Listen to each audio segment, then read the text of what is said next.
ಏನ್ ಸಮಾಚಾರ ರೀ ಎಲ್ರೂ ಹೇಗಿದ್ದೀರಿ ನಮ್ದೇನು ಇಲ್ಲ ರೀ ಎಲ್ಲ ನಿಮ್ದೇ ರೀ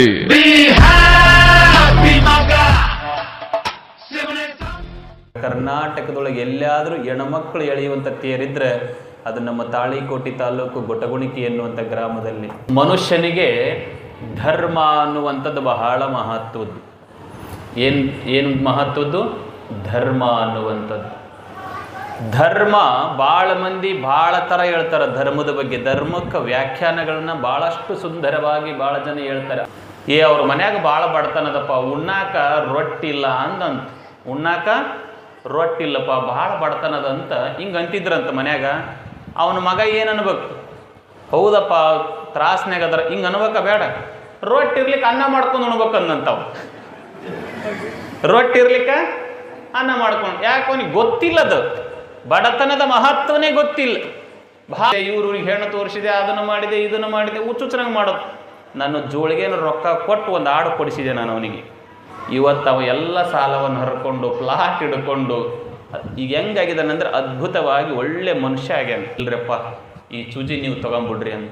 ಯಾಕೋ ಅಂದ್ರೆ ಇಲ್ಲೇ ಈ ಚೂಜಿ ಭಾಳ ನನಗೆ ಯಾಕೋ ಬ್ಯಾಡ ಅನ್ಸುತ್ತೆ ನಮ್ಮ ಮನ್ಯಾಗ, ತೊಗೊಂಬಿಡ್ರಿ ಅಂತ. ಯಾಕೆ ಚಿಂತೆ ಮಾಡಿ? 100 ಕೋಟಿ ಮನ್ಯಾಗ ಇಟ್ಟಿದ್ದು, ಬೆಳ್ಳಿ ಬಂಗಾರ ಇಟ್ಟಿದ್ದು, ದೊಡ್ಡ ದೊಡ್ಡ ಲಾಕರ್ಗಳದು, ಅದ್ರಾಗ ನಾನು ಚೂಜಿ ಇಟ್ಕೊಳಕ್ಕೆ ಜಾಗ ಇಲ್ಲೇ ನಿನಗೆ, ಹೋಗಿ ತಗೊಂಡೋಗಂದ್ರು. ಇಲ್ಲಪ್ಪ ನೀವು ಲಿಂಗೈಕ್ಯರ ಆದ್ರೆ ಅಂದ್ರೆ ಇದನ್ನ ಯಾರಿಗೆ ಕೊಡ್ಬೇಕು, ನಮ್ಗೆ ಹೈರಾಣ ಅದಪ್ಪ. ನಿಮ್ಮ ತೇಳಿನಲ್ಲಿ ನನಗೆ ಮ್ಯಾಗ ತಂಬರ ಅಂತ. ಯಪ್ಪ ಈ ಚೂಜಿ ತೊಗೊಂಡು ಹೆಂಗೆ ಬರೋಕ್ಕಾಕೈತಪ್ಪ, ಚೂಜಿ ತೊಗೊಂಡು ಬರೋಕ್ಕಾಗಲ್ಲ ಅಂದ್ಗಳನ್ನೇ ಗುರುಗಳು ಅಂದ್ರಂತ. ಎಲ್ಲೋ ದಡ್ಡ, ಸತ್ತಾಗ ನಿನಗೇನು ತೊಗೊಂಡು ಹೋಗೋಕ್ಕಾಗಲ್ಲ, ಒಂದು ಚೂಜಿ ತಗೊಂಡು ಹೋಗೋಕ್ಕಾಗಲ್ಲ. ಅವರು ಚಂದಪ್ಪ ಶರಣರಂದ್ರೆ ಉಂಡು ಊಟ ಕಂಡು ಕನಸು ಹೇಳುವಂಥ ತಾತ ಸಾಮಾನ್ಯ ಅಲ್ಲ, ಅವ್ರ ಮಗನೇ ಅವರು. ಒಂದು ಸಲ ಗುರುಬಸವ ಶಿವಗಳು ಇಲ್ಲಿಂದ ನಡ್ಕೊಂತ, ಅವಾಗ ಅವ್ರು ನಡ್ಕೊಂತ ಭಾಳ ತಿರುಗಾಡ್ತಿದ್ರು. ಈಗೆಲ್ಲ ಗಾಡಿ ಪಾಡಿ ಆಗ್ಯಾವ. ನಡ್ಕೊಂತ ಹೊಂಟಿದ್ರಂತ. ನಡ್ಕೊಂತ ಹೊಂಟಾಗ ಚಂದಪ್ಪ ಶರಣರು ಅಂದ್ರಂತ ಎಲ್ಲಿ ಈಗೆಲ್ಲ ಮೊಬೈಲ್ ಆಗಿ, ಅವಾಗ ಮೊಬೈಲ್ ಎಲ್ಲಪ್ಪ ಬೆಲ್ ಲೇ ದೊಡ್ಡ ಹುಲಿ ಬರಕತ್ತದು, ಎಲ್ಲ ವ್ಯವಸ್ಥೆ ಮಾಡಿರೋನಂತ. ಎಲ್ಲಿ? ಗೊಟಗುಣಿಕೆಯಾಗ. ಆತ್ಮೀಯ ಶಿಷ್ಯರಾಗಿರುವಂಥ ಸದಾಶಿವಲಿಂಗರಲ್ಲಿ, ಕಾಜಿ ಬೀಳಿಗೆ ನಮ್ಮ ಕಾಶಿಲಿಂಗನವರಲ್ಲಿ, ನಮ್ಮ ಅಥಣಿ ಭಾಗದ ನಮ್ಮ ಕೈಯಲ್ಲೇ ಕೂಡ ತಮ್ಮ ಸನ್ಯಾಸತ್ವವನ್ನು ಸ್ವೀಕರಿಸಿ ಆ ಭಾಗದೊಳಗ ಬೀರದೇವರ ದೇವಸ್ಥಾನದಲ್ಲಿ ಬಹಳ ಅದ್ಭುತವಾಗಿರುವಂಥ ಸಮಾಜ ಸೇವೆಯನ್ನು ಮಾಡ್ತಿರುವಂಥ ನಾಗನೂರಿನ ಶಿವಸಿದ್ಧ ಬೀರದೇವರಲ್ಲಿ ಬಹುತೇಕವಾಗಿ ಗೊಟಗುಣಿಕೆಯ ದೇವಿ ಮಠ ಅಂದರೆ ಪ್ರಸಿದ್ಧಿಯಾಗಿರುವಂಥ ಮಠ. ನಿಮಗೆ ಗೊತ್ತಿರಲಿ, ಅಲ್ಲೊಂದು ತೇರದ, ಆ ತೇರು ಇವತ್ತು ಯಾರು ಎಳಿತಾರೆ ಅಂದ್ರೆ ಅದನ್ನು ಹೆಣ್ಮಕ್ಳು ಎಳಿತಾರೆ. ಮತ್ತು ನಿಮಗೆ ಗೊತ್ತಿರಲಿ, ಆ ತೇರು ಯಾರು ಮಾಡಿಸಿದಾರೆ ಅಂದರೆ ಹೆಣ್ಮಕ್ಳು. ಆ ಊರಿನ ಹೆಣ್ಮಕ್ಳು ಎಲ್ಲೆಲ್ಲಿ ಕೊಟ್ಟಿದ್ದಾರೆ ಅವರೆಲ್ಲ ಸಂಗ್ರಹ ಮಾಡಿ ಆ ತೇರನ್ನು ರೆಡಿ ಮಾಡ್ಯಾರ. ಕರ್ನಾಟಕದೊಳಗೆ ಎಲ್ಲಾದರೂ ಹೆಣ್ಮಕ್ಳು ಎಳೆಯುವಂಥ ತೇರಿದ್ರೆ ಅದು ನಮ್ಮ ತಾಳಿಕೋಟೆ ತಾಲೂಕು ಗೊಟಗುಣಿಕೆ ಎನ್ನುವಂಥ ಗ್ರಾಮದಲ್ಲಿ. ಆ ಮಠದಿಂದ ಪರಮ ಪೂಜ್ಯರ ಚಿರಂಜೀವಿಯವರಾಗಿರುವಂಥ ಹೆಸರು ಚೆನ್ನಬಸವರವರಲ್ಲಿ ನಮ್ಮ ಗೊಟಗುಣಿಕೆಯ ಶರಣರು ನಮ್ಮ ಜೊತೆ ಕಾಶಿ ಯಾತ್ರೆಗೆ ಬಂದಿದ್ದರು. ಅವರು ಹನುಮಂತರಾಯ ಗೌಡ್ರು, ಭಾಳ ಅದ್ಭುತ. ರಾಮನ್ ಗೌಡ್ರು ನಮ್ಮ ಜೊತೆ ಒಂದು 15 ದಿನ, ಅವರು ನಾವು ಕೂಡ ಒಂದು 30 ಜನ ಇದೇನು ಕಾಶಿ ಯಾತ್ರೆಗೆ ಹೋಗಿದ್ದೇವೆ. ರಾಮನ್ ಗೌಡ್ರಲ್ಲಿ ನಮ್ಮ ಯಲ್ಲಾಲಿಂಗ ಮಠದ ಪೂಜ್ಯರಾಗಿರುವಂಥ ಯಲ್ಲಾಲಿಂಗ ಸ್ವಾಮೀಜಿಯವರಲ್ಲಿ, ಇಲ್ಕಲ್ ತಾಲೂಕಿನ ಜ್ಞಾನಪ್ಪಯ್ಯಗಳು. ಆ ಕಡೆ ಭಾಗದೊಳಗೆ ಮಳೆ ಹೋಯಿತು ಅಂತಂದರೆ ನಿಮ್ಗೆ ಗೊತ್ತಿರಲಿ, ಮಳೆಯನ್ನು ತರಿಸುವಂಥ ಶಕ್ತಿ ಕಡೆಗುಡ್ಡದ ಜ್ಞಾನಪ್ಪಯ್ಯ ಅಂತ ಭಾಳ ದೊಡ್ಡ ಪವಾಡ ಪುರುಷ ಅಂಥ ಒಂದು ಪರಮ ಪೂಜ್ಯರು ಕೂಡ ಸಿದ್ಧಲಿಂಗಯ್ಯನವರು ಬಂದರೆ ನಿಮ್ಮ ಇಷ್ಟೊತ್ತನ ಬಹಳ ಸುಂದರವಾಗಿ ಹಾಸ್ಯ ರೂಪದಿಂದ ಒಂದು ಅದ್ಭುತವಾಗಿರುವಂಥ ಕವಿತೆಯನ್ನು, ನಿಮಗೆ ಗೊತ್ತಿರಲಿ, ಅವ ನಿಂತಲ್ಲೇ ಕವಿತೆ ಕಟ್ತಾನೆ. ಅಂಥ ಒಂದು ಅದ್ಭುತವಾಗಿರುವಂಥ ಕವಿರತ್ನ ಅವ. ಅಂಥ ನಮ್ಮ ಚಿತ್ರದುರ್ಗ, ಬೆಂಗಳೂರು ಹತ್ರ ಅದು, ಇಲ್ಲಿ ಸನ್ನೆ ಊರಲ್ಲ, ಚಿತ್ರದುರ್ಗ ಹೊಸದುರ್ಗದಿಂದ ಬಂದಿರುವಂಥ ನಮ್ಮ ಜಗನ್ನಾಥ ಕವಿಯವರಲ್ಲಿ, ನಮ್ಮ ಉಭಯ ಸಂಗೀತ ಬಳಗದವರಲ್ಲಿ, ಬಹುತೇಕ ಪರಸ್ಥಳದಿಂದ ಬಂದಿರುವಂಥ ಸಮಸ್ತ ಸದ್ಭಕ್ತರಲ್ಲಿ ಭಾಗವಹಿಸಿರುವಂಥ ತಮ್ಮೆಲ್ಲರಿಗೂ ನನ್ನ ಅನಂತ ಶರಣಾರ್ಥಿಗಳು. ಆತ್ಮೀಯರೇ, ಟೈಮ ಭಾಳ ಆಗ್ಲಕ್ಕತ್ತೈತಿ, ಏನೂ ಮಾಡೋಕ್ಕಾಗಂಗಿಲ್ಲ. ಕೇಳೋರಕ್ಕಿಂತ ನಾವು ಹೇಳೋರೋ ಭಾಳ ಮಂದಿದ್ದೇವೆ ಮ್ಯಾಗ. ಹಾಗಾಗಿ ಎಲ್ಲ ಮಹಾತ್ಮರ ವಾಣಿಯನ್ನು ಕೇಳಬೇಕು. ವರ್ಷದಾಗ 5 ದಿನ ಇಲ್ಲಿ ಮಹಾತ್ಮರ ಚಿಂತನ ಗೋಷ್ಠಿ, ಆಧ್ಯಾತ್ಮಿಕ ಪ್ರವಚನ ಇಲ್ಲಿ ಪ್ರಾರಂಭ ಆಗ್ತವೆ. ಶಾಂತ ರೀತಿಯಿಂದ ಕುಂತು ಕೇಳುವವರು ಯಾವುದಾದ್ರೂ ಇದ್ದರೆ ಅದು ನಮ್ಮ ಅಗತ್ಯರ್ಥ ಅನ್ನುವಂಥದ್ದು. ಇಲ್ಲಿ ಬಹಳ ಶಾಂತ ರೀತಿಯಿಂದ ಕುಂತುಕೊಂಡು ಆಧ್ಯಾತ್ಮವನ್ನು ಭಾಳ ಅದ್ಭುತವಾಗಿ ತಾವು ಕೇಳ್ತೀರಿ ಹಾಗೆ ಎನ್ನುವಂಥದ್ದು. ಇವತ್ತೂ ಕೂಡ ಶ್ರೀಮನ್ ನಿಜಗುಣ ಶಿವಯೋಗಿಗಳಿಂದ ವಿರಚಿಸಲ್ಪಟ್ಟಿರುವಂಥ ಕೈವಲ್ಯ ಪದ್ಧತಿ ಎಂಬ ಗ್ರಂಥವನ್ನು ಆಧಾರವಾಗಿಟ್ಟುಕೊಂಡು ಅದರಲ್ಲಿ ಬರುವಂಥ ನೀತಿ ಕ್ರಿಯಾಚಾರ್ಯ ಸ್ಥಳದಲ್ಲಿ ಬರುವಂಥ ಒಂದು ವಾಕ್ಯ, ಕರುಣದಿಂದ ಅತಿಶಯವಹ ಧರ್ಮ ಮುಂಟೆ ಎನ್ನುವಂಥದ್ದು. ಮನುಷ್ಯನಿಗೆ ಧರ್ಮ ಅನ್ನುವಂಥದ್ದು ಬಹಳ ಮಹತ್ವದ್ದು. ಏನು ಮಹತ್ವದ್ದು? ಧರ್ಮ ಅನ್ನುವಂಥದ್ದು. ಧರ್ಮ ಭಾಳ ಮಂದಿ ಭಾಳ ಥರ ಹೇಳ್ತಾರೆ ಧರ್ಮದ ಬಗ್ಗೆ. ಧರ್ಮಕ್ಕೆ ವ್ಯಾಖ್ಯಾನಗಳನ್ನು ಭಾಳಷ್ಟು ಸುಂದರವಾಗಿ ಭಾಳ ಜನ ಹೇಳ್ತಾರೆ. ಆದರೆ ನಿಜಗುಣರೊಂದು ಈ ಧರ್ಮದ ಬಗ್ಗೆ ಹೇಳ್ತಾರೆ. ದಾನ ಮಾಡಿದರೆ ಧರ್ಮ ಅಂತ ಕೆಲವು ಮಂದಿ ಹೇಳ್ತಾರೆ. ನೀನು ಒಳ್ಳೆಯ ಕಾರ್ಯಗಳನ್ನು ಮಾಡಿದರೆ ಧರ್ಮ ಅಂತ ಹೇಳ್ತಾರೆ. ಆದರೆ ಇಲ್ಲಿ ಮಹಾತ್ಮ ಹೇಳ್ತಾನೆ, ಕರುಣದಿಂದ ಅತಿಶಯವಹ ಧರ್ಮ ಮುಂಟೆ ಅಂತ. ಯಾರತ್ರ ಕರುಣೆ ಇರ್ತದ, ಯಾರತ್ರ ಹೃದಯ ಹಗೂರವಾಗಿರ್ತದ, ಯಾರತ್ರ ಹೃದಯ ಹೂವಿನಂಗಿರ್ತದ, ಅವರಲ್ಲಿ ಕರುಣಾಬುದ್ಧಿ ಕರುಣಾಬುದ್ಧಿ ಕರುಣಾಬುದ್ಧಿ ಅಂತ ಕರೀತಾರೆ. ಹಾಗಾಗಿ ಮನುಷ್ಯನಲ್ಲಿ ಕರುಣೆ ಇರಬೇಕು. ನಾವೆಲ್ಲರೂ ಹೇಗಾಗೇವಿ ಅಂತಂದರೆ, ಜಗತ್ತಿನೊಳಗೆ ಸತ್ತ ಮೇಲೆ ಎಲ್ಲ ಒತ್ಕೊಂಡು ಹೋಗ್ತೇವೇನೋಪ್ಪ ಅನ್ನುವಷ್ಟು ಜಿಪುಣರಾಗಿ ಬಿಟ್ಟೇವೆ. ಸತ್ತ ಮೇಲೆ ಇದನ್ನೆಲ್ಲ ತಗೊಂಡು ಹೋಗ್ತೇವೇನೋಪ್ಪ ಅಷ್ಟು ಜಿಪುಣರಾಗಕತ್ತೇವಿ. ಎಷ್ಟು ಜಿಪುಣರಾಗ್ತಿರಲ್ಲ, ಮುಂದಿನ ಜನ್ಮದೊಳಗೆ ಕಪ್ಪೆ ಆಗಿ ಹುಡ್ತೀರಿ. ಏನಾಗಿ ಹುಡ್ತೀರಿ? ಈ ನಿಮ್ಮೂರಾಗ ಕವಳಿ ಗದ್ದೆ ಭಾಳ ಅವ. ಆ ಕವಳಿ ಗದ್ದೆ ಕಪ್ಪಿ ಒದರ್ತಿರ್ತಾವೆ. ಏನಂತ ಒದರ್ತಿರ್ತಾವೆ?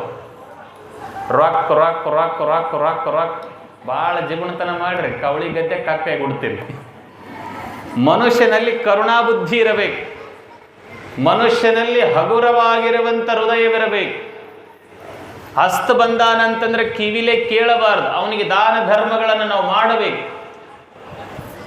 ಭಾಳ ಸಂಕಷ್ಟದೊಳಗದನಂತಂದ್ರೆ ಆತನಿಗೆ ನಮಗೆ ಎಷ್ಟು ಸಾಧ್ಯ ಆಗುತ್ತದೆ ಅಷ್ಟು ನಾವು ಪರೋಪಕಾರಗಳನ್ನು ಮಾಡಬೇಕು. ಪರೋಪಕಾರಾಯ ಪುಣ್ಯಾಯ ಪಾಪಾಯ ಪರಪೀಡನಂ ಅಂತ. ಪರರಿಗೆ ಉಪಕಾರ ಮಾಡಿದರೆ ಪುಣ್ಯ ಬರ್ತದೆ, ಪರರಿಗೆ ಅಪಕಾರ ಮಾಡಿದರೆ ಪಾಪ ಬರ್ತದೆ.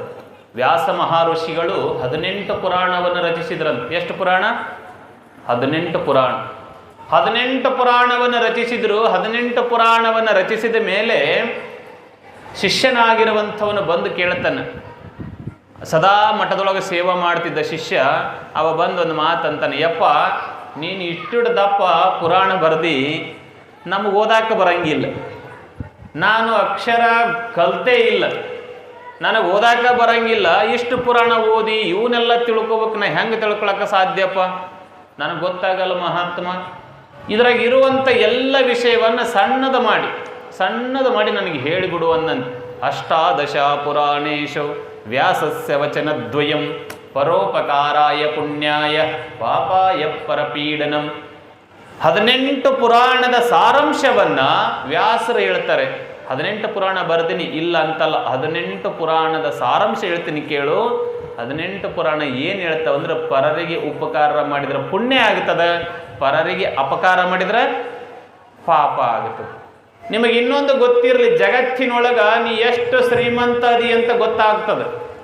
ಯಾಕೆ? ನಿಮ್ಮ ಹೊಲ ನೋಡಿ, ನಿಮ್ಮ ಗಳಿಕೆ ನೋಡಿ, ನಿಮ್ಮ ಕಾರು, ನಿಮ್ಮ ಟ್ಯಾಕ್ಟ್ರಿ, ನಿಮ್ಮ ಬೈಕು, ನಿಮ್ಮ ಹೊಲ, ನಿಮ್ಮ ಮನೆ, ನಿಮ್ಮ ಅಂತಸ್ತು ನೋಡಿ ನೀವು ಇಷ್ಟು ಶ್ರೀಮಂತರದಿರಿ ಅಂತ ಗೊತ್ತಾಗ್ತದೆ. ಹೌದಲ್ಲ? ಇಲ್ಲಪ್ಪ ಅಂದ್ರೆ ನೀವು ಎಷ್ಟು ಬಡವರದಿರಿ ಅಂತಲೂ ಗೊತ್ತಾಗ್ತದೆ. ನೀವು ಸಾಲ ಮಾಡಿರ್ತೀರಿ, ಸಾಲ ಮಾಡಿದವ್ರು ಎಲ್ಲೆಲ್ಲಿ ಡೊಕ್ಕೊಂತಿರ್ತಾರೆ ಸಾಲದವ್ರು ಬಂದರು ಅಂದ್ರೆ. ಹೌದಲ್ಲ? ಅನಿವಾರ್ಯ ಅದು. ಏನೋ ಕಷ್ಟಕ್ಕೆ ಸಾಲ ಆಗಿರ್ತಾವ, ಬರ್ತಾರಂತ ಭಯ ಪಡ್ತಿರ್ತದೆ. ಇವ ಇಷ್ಟು ಭಯ ಪಡ್ತಾನಂದ್ರೆ ಎಲ್ಲೋ ಸಾಲ ಮಾಡ್ಯಾನಂತ ಹಿಂಗೆ ಅನಿಸ್ತದಲ್ಲ. ಇವ ಶ್ರೀಮಂತದನಂತನೂ ಗೊತ್ತಾಗ್ತದೆ, ಇವ ಬಡವದನಂತನೂ ಗೊತ್ತಾಗ್ತದೆ. ಹೌದಲ್ಲ? ಇನ್ನು ಎರಡು ಯಾರಿಗೆ ಗೊತ್ತಾಗಂಗಿಲ್ಲ. ಯಾವ? ಇವ ಪಾಪಿ ಅದನೋ ಇವ ಪುಣ್ಯವಂತದನೋ ಅಂತ ಗೊತ್ತಾಗ್ತದದು. ನಿಮ್ಮಲ್ಲಿ ಎಷ್ಟು ಪುಣ್ಯ ಅದು ನಿಮ್ಗೆ ಗೊತ್ತದ? ನಿಮ್ಮಲ್ಲಿ ಎಷ್ಟು ಪಾಪ ಅದು ನಿಮ್ಗೆ ಗೊತ್ತದ? ಗೊತ್ತಿಲ್ಲ. ಪಾಪ ಅದನ್ನೋದು ಗೊತ್ತಿಲ್ಲ, ಪುಣ್ಯ ಎಷ್ಟು ಅದನ್ನೋದು ಗೊತ್ತಿಲ್ಲ. ಆದರೂ ಒಂದು ಟೈಮ್ದಾಗ ನಿಮಗೆ ಜ್ಞಾಪಿಸ್ತದದು, ಗೊತ್ತು ಮಾಡಿಸ್ತದೆ, ನಿಮ್ಮ ಬಾಯಾಗ ಆಡಿಸ್ತದೆ, ನಿಮ್ಮ ಬಾಯಾಗ ಅನಿಸ್ತದೆ. ಹೆಂಗೆ ಅನಿಸ್ತದ್ರಿ ಅಪ್ಪಾರ ನಮ್ಗೆ ಹೆಂಗೆ ಗೊತ್ತಾಗಬೇಕಲ್ಲ ಅಂತಂದ್ರೆ ನೀವು ಅಂತೀರಿ, ನೀವೇನಾರ ಕಾರ್ಯ ಮಾಡಬೇಕಾಗಿತ್ತು ಅಂದ್ರೆ ಎಲ್ಲ ಅಡೆತಡೆಗಳು ಬಂದು ಅದು ಕಟ್ ಆಗಕತ್ತಿತ್ತು, ಕೆಲಸ ಆಗ್ತಿರ್ಲಿಲ್ಲ ಅಂದ್ರೆ ಅವತ್ತು ನೀವು ಅಂತೀರಿ, ನಾ ಏನು ಪಾಪ ಮಾಡಿ ನೆನಪ ಮರಯ್ಯ, ಎಲ್ಲದು ಬರೀ ಕಾಡ್ತದ ನನಗೆ ಅಂತೀರಲ್ಲ. ನಾನು ಏನು ಮಾಡಕ್ಕೆ ಹೋದ್ರೂ ಒಂದು ಸುದ್ದಾಗಲ್ಲ, ಮನ್ಯಾಗ ರೊಕ್ಕ ತಂದು ಇಡ್ತೇವೆ ಬುರ್ಬುಷ್ ಅಂತೀರಿ ನೋಡಿ, ಎಷ್ಟು ಬರ್ತದ ಹಿಂಗೆ ಹೋಗ್ತದೆ ಒಟ್ಟು ಅಂತೀರಲ್ಲ. ಅವಾಗ ನೀವೇನಂತೀರಿ, ನಮಗೇನು ಕಾಡಾಟತ್ತಿದನ, ನಾವು ಏನು ಪಾಪ ಮಾಡೇವೋ ಏನೋ, ನಾವೇನು ತ್ರಾಸ ಮಾಡೇವೋ ಏನೋ, ನಮ್ಮ ಪಾಪ ಪ್ರಜ್ಞೆ ನಿಮಗೆ ಕಾಡ್ತದೆ. ನೀವು ಪುಣ್ಯದ್ದು ನಿಮಗೆ ಗೊತ್ತಾಗ್ತದೆ. ಅದು ಹೆಂಗೆ ಗೊತ್ತಾಗ್ತದ್ರಿ ಅಪ್ಪ ಅಂದ್ರೆ ನೀವು ಹೇಳ್ತೀರಿ, ನೀವು ಎಲ್ಲಿ ಹೋಗಿ ಕೈ ಇಡ್ತೀರಿ ಅಲ್ಲೆಲ್ಲ ಚಲೋ ಆಗಕ್ಕತ್ತಿ. ಹೊಲ ಹಿಡಿಬೇಕಂತ ನೀವು ಮನಸ್ನ್ಯಾಗ ಮಾಡಿದ್ರೆ ಹೊಲ ಹಿಡ್ಕಂಡು, ಮನಿ ಕಟ್ಟಬೇಕಂತ ಮನಸ್ನ್ಯಾಗ ಮಾಡಿದ್ರೆ ಮನಿ ಕಟ್ಕಂಡು, ಮದುವೆ ಆಗ್ಬೇಕಂತ ಮನಸ್ನ್ಯಾಗ ಮಾಡ್ಕೊಂಡಾಗ ಮದುವೆ ಆಯ್ತು. ಏನು ಮಾಡಬೇಕಂದು ಎಲ್ಲ ನೆರವೇರಿತು ಅಂದ್ರೆ ಅವಾಗಂತೀವಿ ಎಲ್ಲ ಹಿರಿಯರ ಪುಣ್ಯಪ್ಪ, ಪುಣ್ಯದ ಪ್ರಭಾವ ಚಲೋ ಅದ ನಮ್ಮದು, ಆ ಪುಣ್ಯದ ಒಂದು ಇದರದಿಂದ ನಮಗೆಲ್ಲ ಚಲೋ ಆಗ್ತದೆ ಅಂತೀರಲ್ಲ. ಏನೋ ಒಂದು ಪುಣ್ಯ ಮಾಡ್ಯವಪ್ಪ ನಾವು, ಪುಣ್ಯದಿಂದ ನಾವು ಎಲ್ಲಿ ಹೋಗ್ತೇವೆ ಅಲ್ಲೆಲ್ಲ ಚಲೋ ಆಗಕತ್ತದ. ನೀವು ತಿಳ್ಕೋಬೇಕು, ನಿಮಗೆ ಕಾಡಾಕತ್ತದಂದ್ರೆ ಪಾಪದಲ್ಲಿ ನಾವು ಅದೇವಿ, ನಾವು ಚಲೋ ಅಂಟೇವಂದ್ರೆ ನಾವು ಪುಣ್ಯದಲ್ಲಿ ನಾವು ಅದೇವಿ. ಹಾಗಾಗಿ ಪಾಪ ಪುಣ್ಯಗಳನ್ನು ಮಾಡೋ ಜಾಗ ಯಾವ್ರಿ? ಹೌದಲ್ಲ. ಸಂತಿ ಮಾಡ್ಬೇಕಾದ್ರೆ ಯಾವ ಜಾಗ ಹೋಗ್ಬೇಕು? ಹೊಲಕ್ಕೆ ಹೋಗಿ ಸಂತಿ ಮಾಡಕ್ಕೆ ಬರ್ತೇನೆ? ಹೊಲಕ್ಕೆ ಹೋಗೋದು ಸಂತಿ ಮಾಡ್ಕೊಂಡು ಬರೋಕ್ಕಾಗತ್ತಾ? ಬರಂಗಿಲ್ಲ. ಸಂತಿಗೆ ಹೋಗ್ಬೇಕಾದ್ರೆ ಬಾಜಾರಕ್ಕೆ ಹೋಗ್ಬೇಕು. ನೀವು ಸಂತಿ ಮಾಡ್ಬೇಕಂದ್ರೆ ಬಾಜಾರಕ್ಕೆ ಹೋದ್ರೆ ಮಾತ್ರ ಸಂತಿ ಹೇಗೆ ನಿಮಗೆ ಸಿಗ್ತೈತೆಯೋ ಹಾಗೆ ಪುಣ್ಯ ಮಾಡಕ್ಕೂ ಜಾಗ ಬೇಕಲ್ಲ. ಎಲ್ಲಿ ಪುಣ್ಯ ಮಾಡಬೇಕು? ಪುಣ್ಯ ಮಾಡಕ್ಕೂ ಜಾಗ ಅದಾವ. 3 ದಿನದ ಪಾಪ ಪುಣ್ಯಗಳಾಗ್ತಾವ, ಕಾಯ, ವಾಕ್, ಮನಸ್ಸು ಅನ್ನುವಂಥದ್ದು. ಕಾಯದಿಂದ ಪಾಪ ಪುಣ್ಯಗಳನ್ನು ಮಾಡ್ತಾನೆ, ವಾಣಿಯಿಂದ ಪಾಪ ಪುಣ್ಯಗಳನ್ನು ಮಾಡ್ತಾನೆ, ಮನಸ್ಸಿನಿಂದ ಪಾಪ ಪುಣ್ಯಗಳನ್ನು ಈ ಮನುಷ್ಯ ಮಾಡಕತ್ತಾನೆ. ಮನುಷ್ಯನಲ್ಲಿ ಪಾಪ ಆಗೋ ಜಾಗ ಯಾವು? ವಾಣಿಯಿಂದ. ವಾಣಿಯಿಂದ ಹೆಂಗೆ ಪಾಪ ಆಕ್ಕದ್ರಿ ಅಂತ ನೀವು ಕೇಳಿದ್ರೆ ಹೇಳ್ತೀನಿ ಕೇಳಿ. ಯಾರ್ದಾರ ಮನಸ್ಸನ್ನು ನೀವು ಮಾತಿನಿಂದ ಏನಾರ ಒಂದು ಮಾತಂದು ನೋಯಿಸಿದ್ರಿ ಅಂದ್ರೆ ಅವ್ರ ಮನಸ್ಸಿನೊಳಗೆ ನೋವು ಮಾಡಿಕೊಂಡ್ರು ಅಂದ್ರೆ ನಿಮಗೆ ಪಾಪ ಬರುತ್ತದೆ. ಕಣ್ಣಿಗೆ ಕಾಣಲಾರ್ದ ಬಂದು ನಿಮ್ಮಲ್ಲಿ ಸ್ಟೋರ್ ಆಗ್ತದೆ, ಜಮಾ ಆಗ್ತದೆ. ಅವನಿಗೆ ಏನಾರ ಒಂದು ಅಲ್ಲ ಸಲ್ಲದ ಮಾತು ನೀವು ಮಾತಾಡಿ ಬಿಟ್ರಿ ಅಂದ್ರೆ ಅವ ಅಂತಾನ, ಈ ಒಂದು ಏಟು ಹೊಡಿಬೇಕಾಗಿತ್ತಪ್ಪ, ಆ ಮಾತು ನನಗೆ ಭಾಳ ನೋವಾಗ್ಯದ ಅಂತಾನಿಲ್ಲ. ಆ ಮಾತು ಏನು ಮಾಡ್ತದ? ನೀವು ಅತ್ತಿಗರ ಅನ್ರಿ, ಸೊಸಿಗರ ಅನ್ರಿ, ಮಕ್ಕಳಿಗರ ಅನ್ರಿ, ಯಾರಿಗಂದ್ರೂ ಕೂಡ ವಾಣಿಯಿಂದ ಆಗುವಂಥ ಪಾಪ ಅಷ್ಟು ಸುಲಭದಲ್ಲ. ನಿಮ್ಗೆ ಗೊತ್ತಿರಲಿ, ಕತ್ತಿಯಿಂದಾದ ಗಾಯ ಮತ್ತಿರದೆ ಮಾಯುವುದು, ಸುತ್ತಲಾಡುವ ನಾಲಿಗೆಯ ಗಾಯ ಸತ್ತರು ಮಾಯದು ಸರ್ವಜ್ಞ ಅಂತ. ಈ ನಾಲಿಗೆ ಅದಲ್ಲ ಭಾರಿ ಡೇಂಜರ್ ಇದು. ಮಾತಿನಿಂದಲೇ ಹಗೆ, ಮಾತಿನಿಂದಲೇ ನಗೆ, ಮಾತೇ ಮಾಣಿಕ್ಯ ಸರ್ವಜ್ಞ ಅಂತ. ಜಗಳ ಹತ್ತದ ಎದರಿಂದ? ಮಾತಿನಿಂದ. ಜಗಳ ಬಿಡಿಸೋದು ಎದರಿಂದ? ಮಾತಿನ. ಹೌದಲ್ಲ. ಒಂದು ಏನಾರ ಸಿಟ್ಟಿನಾಗ ಒಂದು ಹಂದು ಬಿಟ್ರಿಂದ ಜಗಳ ಹತ್ತಿ ಬಿಡ್ತಾವೆ. ಹತ್ತಿದ ಜಗಳ ಬಿಡಿಸ್ಬೇಕಾದ್ರೆ ಒಬ್ಬ ಮಹಾತ್ಮ ಬಂದು, ಯಪ್ಪ ಇದು ಚಲೋ ಅಲ್ಲ ಅಂತ ತಿಳ್ಕೊಂಡು ಅವನು ಏನಂದಿರ್ತಾನೆ, ಅವನು ಮಾತಿನಿಂದನೇ ಅದನ್ನು ಬಿಡಿಸಿರ್ತಾನೆ. ಹೌದಲ್ಲ. ನಮ್ಮ ಮಾತುಗಳು ಜಗಳ ಬಿಡಿಸೋ ಮಾತಾಗಬೇಕು ವಿನಃ ಜಗಳ ಹಚ್ಚು ಮಾತುಗಳಾಗಬಾರ್ದು, ಜಗಳ ಹಚ್ಚು ಮಾತುಗಳಾಗಬಾರ್ದು. ಮನುಷ್ಯನ ಧರ್ಮ ಅದು ಅಲ್ಲ. ಹಾಗಾಗಿ ಅಲ್ಲಿ ನಾವು ಪಾಪ ಪುಣ್ಯಗಳನ್ನು ಮಾಡಕತ್ತೇವೆ. ಇನ್ನು ಕಾಯದಿಂದ ಪಾಪ ಮಾಡೋದೇನು ಅಂತಂದ್ರೆ, ಶರೀರದಿಂದ ಪಾಪ ಮಾಡೋದೇನಂತಂದ್ರೆ, ನಾವು ದೇವರುಗಳ ಹೆಸರ ಮೇಲೆ ಬಲಿ ಕೊಡ್ತೀವಿ. ನೋಡ್ಬೇಕು, ಆ ಕುರಿ ಮರಿಗಳಿಗೆ ಪಾಪ ಮಾತು ಬರಂಗಿಲ್ಲ, ಹಿಡ್ಕೊಂಬಂದೇವನ ಕಡ್ದೇವನ ದೇವ್ರ ಮುಂದೆ ಅವ್ರನ್ನ. ಹೌದಲ್ಲ. ನೋಡು, ಹುಲಿ ಸಿಂಹ ಯಾರ ಬ್ಯಾಟಿ ಮಾಡ್ಯಾರೇನು ಜಗತ್ನಾಗ? ಅವು ಯಾಕೆ ಮಾಡಂಗಿಲ್ಲ? ನೀವು ಶಾಣ್ಯರು, ನೀವು ನಿಮ್ಮನ್ನ ತಿಂತಾವು. ಹುಲಿ ಸಿಂಹ ಬ್ಯಾಟಿ ಮಾಡ್ರಿ, ಅವು ನಿಮ್ಮನ್ನು ಹರ್ಕೊಂಡ್ ತಿಂತಾವ, ನಿಮ್ಮನ್ನ ಬ್ಯಾಟಿ ಮಾಡಿಬಿಡ್ತಾವ. ನಿಮಗೆ ಗೊತ್ತದ ಇವು ಕುರಿ ಹುಲಿಗತ್ಲೆ ಸಿಟ್ಟಿಲ್ಲ, ಸಮಾಧಾನ ಅದಾವ, ದಡ್ಡ್ಯಾಗ ಹೋದಗಡೆ ಕೈಗೆ ಸಿಗ್ತಾವ, ಹಿಡ್ಕೊಂಬರ್ತೀರಿ, ಕೊಯ್ತೀರಿ. ಈ ಕೈಯಿಂದ ಕೊಲೆ ಸುಲಿಗೆ ಆದಿಗಳನ್ನು ಮಾಡೋದು, ನಮ್ಗಿಂತ ಬಲಿಷ್ಠರಲ್ಲದೆ ಇರುವಂಥ ವೀಕ್ ಇರುವಂಥ ಮನುಷ್ಯರಿಗೆ ಹಿಂಸಿಸುವುದೇನಿದೆಯಲ್ಲ, ಅದರಿಂದ ಕಾಯದಿಂದ ಮಾಡುವಂಥ ಪಾಪ. ಇನ್ನು ಮನಸ್ಸಿನಿಂದ ಮಾಡುವಂಥ ಪಾಪ ಯಾವುದು ಅಂತಂದರೆ, ಒಂದು ಹಳ್ಳಿಯಾಗ ಒಂದು ಮಾತದ, ಬಾಯಾಗ ಬೆಲ್ಲ, ಎದ್ಯಾಗ ಭಾಳ ರುಚಿ ಬೆಲ್ಲ ಏನು? ಬಾಯಾಗ ಬೆಲ್ಲ. ನೀವೆಲ್ಲ ಭಾಳ ಶಾಣ್ಯರಿರ್ತೀರ ನೀವು. ಹೌದಲ್ಲ. ಬಾಯಾಗ ಬೆಲ್ಲ, ಎದೆ ಒಳಗೆ ಕತ್ರಿ. ಇದು ಮನಸ್ಸಿನಿಂದ ಮಾಡೋಪ್ಪ. ಬಾಯಾಗ ಏನು ಚಂದ ಮಾತಾಡ್ತಾನೆ, ಎದೆ ಒಳಗೆ ಒಂದು ದೊಡ್ಡ ಗಂಟಿಟ್ಟಿರ್ತಾನೆ, ನೀವು ನಾಶ ಮಾಡ್ಬೇಕು, ಇವನ ನಾಶ ಮಾಡ್ಬೇಕು, ಇವನ ನಾಶ ಮಾಡ್ಬೇಕಂತ. ಇವು ಪಾಪ ಆಗುತ್ತವೆ, ಪಾಪ ಆಗ್ತವೆ. ಹಾಗಾಗಿ ಮನುಷ್ಯನಲ್ಲಿ ಕರುಣೆ ಇರಬೇಕು. ಜಗತ್ತಿನೊಳಗೆ ನಾವು ಯಾರು ಶಾಶ್ವತರಲ್ಲ. ನಾನು ಇನ್ನಿನ ದಿನ ಹೇಳಿದ್ದೀನಿ, ಇಲ್ಲಿ ಯಾರು ನಮ್ಮ ಜೋಡಿ ನಾವು ಇಲ್ಲಿ ಏನು ತಗೊಂಡೋಗೋಕ್ಕಾಗಲ್ಲ. ಒಂದು ಕತೆ ಹೇಳಿ ನನ್ನ ಸಮಯ ಆಗಿದೆ, ಮುಗಿಸ್ತೀನಿ. ಒಂದು ಊರೊಳಗೆ, ಬಹುತೇಕ ನಾನು ಇದನ್ನು ಹೇಳಿರ್ಬೋದು, ಒಂದು ಊರೊಳಗೆ ಒಬ್ಬ ಭಕ್ತ ಇದ್ದ. ಒಂದು ಮಠ ಇತ್ತು. ಮಠದೊಳಗೆ ಒಬ್ಬ ಭಕ್ತ ಇದ್ದ. ಆ ಭಕ್ತ ಬಹಳ ಬಡತನ ಇತ್ತು. ಎಷ್ಟು ಬಡತನ ಅಂದರೆ ಕಿತ್ತಿ ತಿನ್ನುವಂಥ ಬಡತನ ಅಂತಾರೆ ನೋಡು, ಭಾಳ ಬಡತನ. ಈ ಬಡವರಿಗೆ ಗೊತ್ತದ್ರ ಪರಿಸ್ಥಿತಿ. ಈ ಶ್ರೀಮಂತರಿಗೆಲ್ಲ ಬಡತನ ಅಂತಂದ್ರೆ ಏನಂದ್ರೆ ಏನು ಒಬ್ಬ ಯಾವನ ಅನ್ನಂತ, ಅವ್ರ ಮನ್ಯಾಗ ಭಾಳ ಬಡತನದಪ್ಪ, ಉಣ್ಣಾಕ ರೊಟ್ಟಿಲ್ಲ ಅಂದಂತ. ಉಣ್ಣಾಕ ರೊಟ್ಟಿಲ್ಲಪ್ಪ, ಭಾಳ ಬಡತನದಂತ ಹಿಂಗೆ ಅಂತಿದ್ರಂತ ಮನ್ಯಾಗ. ಅವನ ಮಗ ಏನು ಅನ್ಬೇಕು, ಹೌದಪ್ಪ ತ್ರಾಸ್ನಾಗ ಅದರ ಹಿಂಗೆ ಅನ್ಬೇಕ ಬೇಡ, ರೊಟ್ಟಿ ಇರ್ಲಿಕ್ಕೆ ಅನ್ನ ಮಾಡ್ಕೊಂಡು ಉಣ್ಬೇಕು ಅಂದಂತವ. ರೊಟ್ಟಿ ಇರ್ಲಿಕ್ಕೆ ಅನ್ನ ಮಾಡ್ಕೊಂಡು, ಯಾಕೆ ಅವನಿಗೆ ಗೊತ್ತಿಲ್ಲದು, ಬಡತನದ ಮಹತ್ವನೇ ಗೊತ್ತಿಲ್ಲ.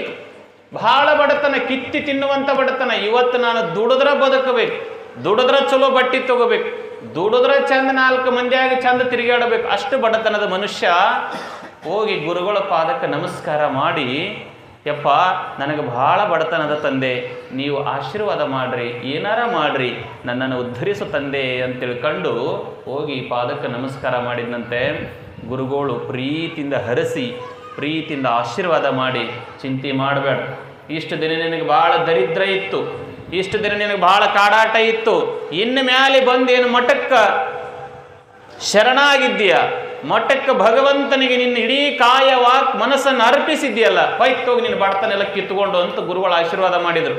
ಆಶೀರ್ವಾದ ಮಾಡಿ ಜೋಳಿಗೆಗಿರುವಂಥ ರೊಕ್ಕ ಎಷ್ಟು ಬರ್ತಾವೋ ಅಷ್ಟು ಕೈಯೆಂದು ಅವನಿಗೆ ಕೊಟ್ಟು, ತಗೋ ಈ ರೊಕ್ಕ ತಗೋ, ಹೋಗಿ ಒಂದು ಯಾವುದಾರ ಬಿಸ್ನೆಸ್ ಮಾಡು, ಯಾವುದಾರ ಬಿಸ್ನೆಸ್ ಮಾಡು. ಬಿಸ್ನೆಸ್ ಮಾಡಿದೆ ಅಂದ್ರೆ ನೀವು ಉದ್ಧಾರ ಆಕ್ಕಿದಿ. ನಿಮಗೆ ಇನ್ನೊಂದು ಮಾತು ಹೇಳ್ತೀನಿ, ಇದನ್ನು ಮತ್ತೆ ಕತೆ ಮುಂದುವರಿಸ್ತೀನಿ.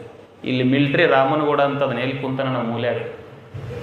ಆ ರಾಮನಗೌಡ ಹುಚ್ಚುಚ್ಚನಾಗ ಬರೇ ಎಲ್ಲೆಲ್ಲೇ ಊರು ತಿರುಗಾಡ್ತಿತ್ತದು. ಅವ್ರೂರಿಗೆ ಹೆಣ್ಣು ತೋರಿಸಿದೆ, ಇವ್ರೂರಿಗೆ ಹೆಣ್ಣು ತೋರಿಸಿದೆ, ಅದನ್ನು ಮಾಡಿದೆ, ಇದನ್ನು ಮಾಡಿದೆ, ಹುಚ್ಚುಚ್ಚನಾಗ ಮಾಡೋದು. ನಾನು ಜೋಳಿಗೆನ ರೊಕ್ಕ ಕೊಟ್ಟು ಒಂದು ಆಡು ಕೊಡಿಸಿದೆ ನಾನು ಅವನಿಗೆ. ಇವತ್ತು ಅವ ಎಲ್ಲ ಸಾಲವನ್ನು ಹರ್ಕೊಂಡು ಪ್ಲಾಟ್ ಹಿಡ್ಕೊಂಡು ಈಗ ಹೆಂಗಾಗಿದ್ದಾನಂದ್ರೆ ಅದ್ಭುತವಾಗಿ ಒಳ್ಳೆ ಮನುಷ್ಯ ಆಗ್ಯಾನ.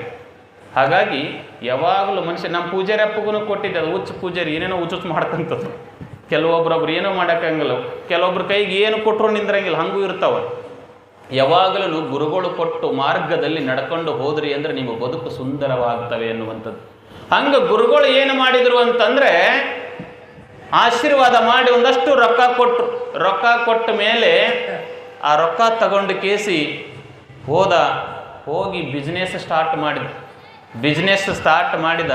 ಹೆಂಗೆ ಬಿಸ್ನೆಸ್ ಆಕಿತ್ತು ಗೊತ್ತೇನ್ರಿ ಅವನು?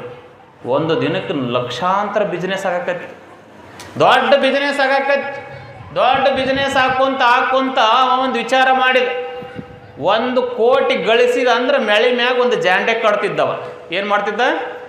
1 ಕೋಟಿ ಗಳಿಸಿದಂದ್ರೆ ಮೆಳಗಿ ಮ್ಯಾಲೆ ಒಂದು ಜಾಂಡೆ ಕಟ್ಟಾವ.